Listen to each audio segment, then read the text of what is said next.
whenever someone runs for the party leadership in Alberta, they always evoke Peter Lougheed. It doesn't matter if you're Conservative, NDP, Liberal, everyone insists that they are the embodiment of the spirit of Alberta's 10th Premier. Because, hey, it's not only difficult to survive the political meat grinder, but to be able to come out and be revered like him, not an easy thing to do in Canadian politics. Jack Layton did it. The man with the stash, of course, led that orange wave back in 2011 and earned the NDP its first and to date only spot as the official opposition. People liked Jack even if they didn't agree with him. And, you know, there was a sense that he could win in 2015, but of course, unfortunately, we lost him too early. And the party has weathered some hard times since then. Fresh off its worst performance in the 64-year history. 7 seats, 6.3% of the vote. And the big question is, can it be salvaged? Well, our next guest is nodding her head at me already. And she's trying to evoke those feelings that Jack Layton once gave us as the NDP officially looking to replace outgoing leader Jagmeet Singh, joined right now in studio here by Heather McPherson, your MP for Edmonton Strathcona. Welcome to the shop. Thank you. I'm so happy to be here. We'll get to the hard stuff real quickly here, but I do want to ask you, our topic of the day, it's National Coffee Day. Yeah. What's your coffee routine, or do you have a coffee routine? Oh, I am a huge coffee drinker, particularly first thing in the morning, and it's not very exciting. I like a strong cup of black coffee. Amen. That's absolutely. What I need. Like I said, I joke about it that I want it to take me just to the line where it's like one more sip, I could have a heart attack. That's how strong I want it to be. So I feel on that there. Let's talk about the launch yesterday, right? And the speech was a lot about unity, a lot about bringing back the different tentacles of the party back together, because it does feel that there's been some separation of some of the voices, and perhaps that's what contributed to the difficult time at the ballot box for the party. So talk to us. How do you get all of these voices back under the tent? How do you get them back together? Yeah, thank you. I mean, yesterday was beautiful. You know, you were talking about the weather just recently. It was a gorgeous day. We were outside at La Cité. Hundreds of people came to show up. It's pretty special when you walk through a room of, you know, your family, your friends, people that you've known your whole life, and it was a pretty special moment for us. The whole reason that I'm running for the New Democratic Party is that I do believe we need to build a bigger table, and we need to bring people back to the party. I spoke about growing up with a big family. I spoke about how we used to take the doors off the hinges to make a bigger table for those big chaotic family dinners, you know, the ones where the table would start in the kitchen and end up in the living room, but everybody had a seat at that table. And I think we have over the years seen members of the New Democratic movement that have had a bit of a purity test and have excluded folks. People haven't seen themselves at that table. And so for me, it's not about changing what we believe or our values, because I think the values that make me a New Democrat are things like, you know, fairness, taking care of your community, taking care of people around the world.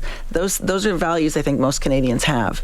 It's the idea of how we talk about them and who we talk to.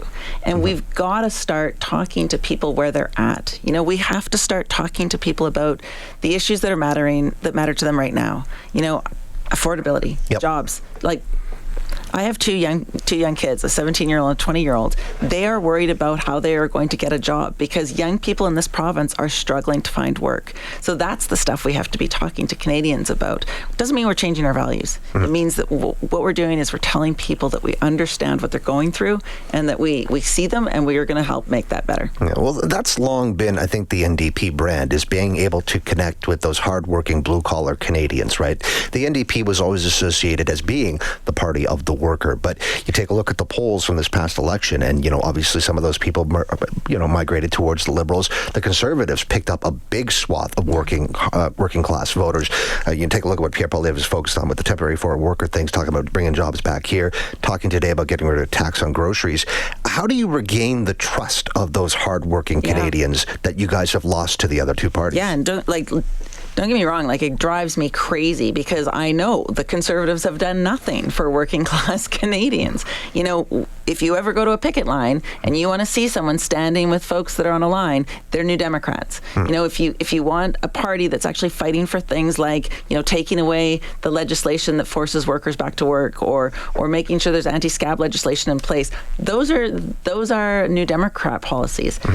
Even the idea of making life more affordable, it was the New Democrats that brought forward dental care.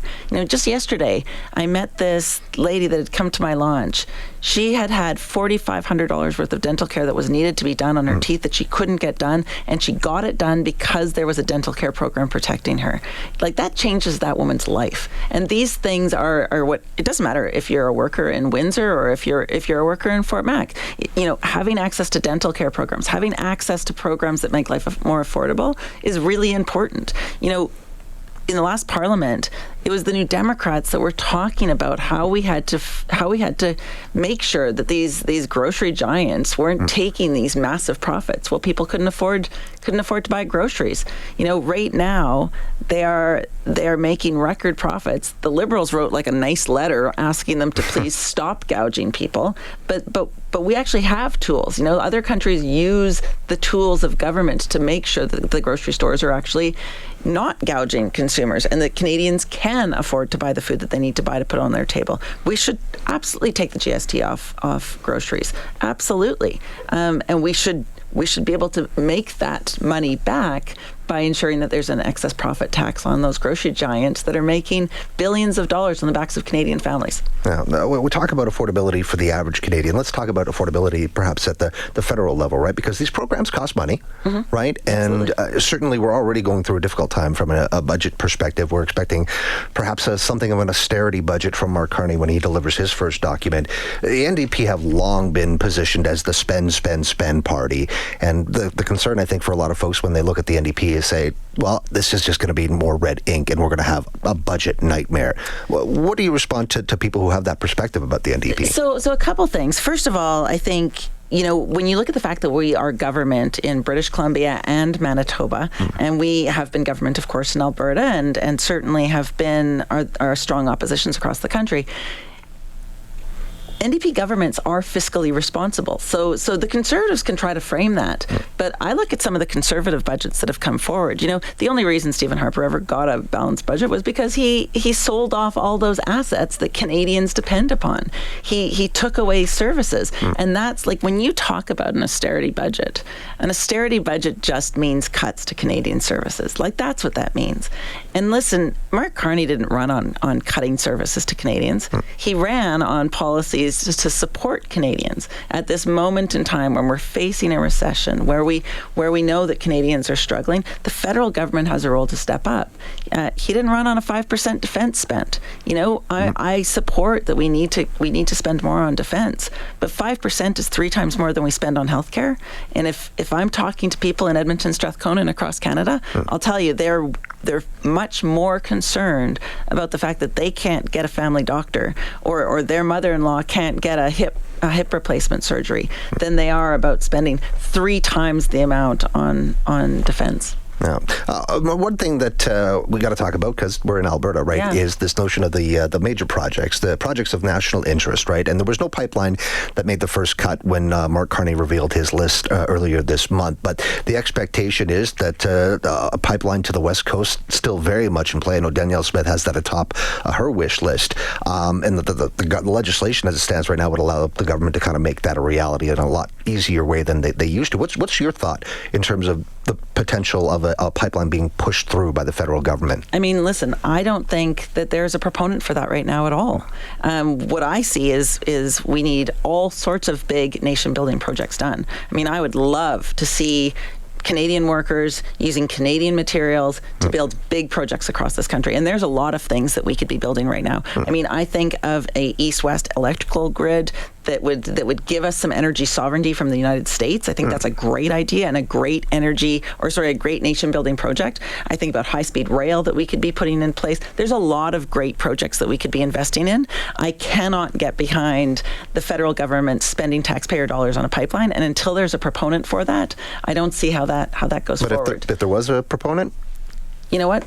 Bring me the proponent. Let's talk about it. I think right now that's not that's not what I look at Danielle Smith, and I think she's kind of the only one right now that's asking for this, because we don't see any companies asking for this. And I also would just point out too that at this moment in time there are so many interesting things that we could be doing, and yet we've got Danielle Smith, shutting down renewables. Other places in the world are ramping up on renewables, and those jobs are there, and she's sort of gutting that industry, and those jobs are moving to other provinces. They're moving to places like Manitoba, where the landscape is more friendly. I mean, there's a reason that Texas has more renewables than any other state. It's because they're in the business of energy, and renewable energy is energy, and we should be investing in that as well, and we should get our workers working on that stuff too, because that's the future.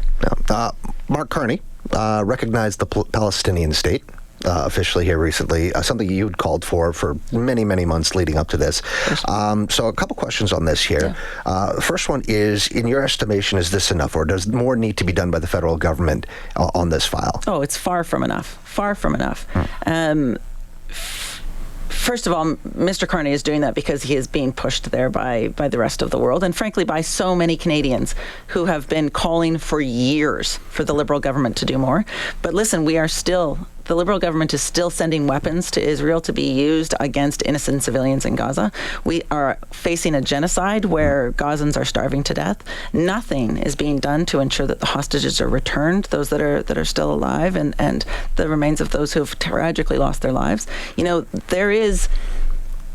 There is no peace in the Middle East that does not involve the rest of the world stepping in and stopping Netanyahu from the genocide he's committing right now. And Canada has not done the work that they need to do. They are not supporting the international criminal justice system. They are not which we should do in all circumstances. Whether that is protecting people in Ukraine, whether that is protecting people in Palestine and Gaza. Canada has a moral obligation to respect international law and human rights law. Yeah. Well, what do you say to the critics then, who say that the support for Palestine that you've obviously put your voice behind is tantamount to being anti-Semitic? Listen, international law is very, very clear. And the only way international law works is if we apply it equally to all circumstances.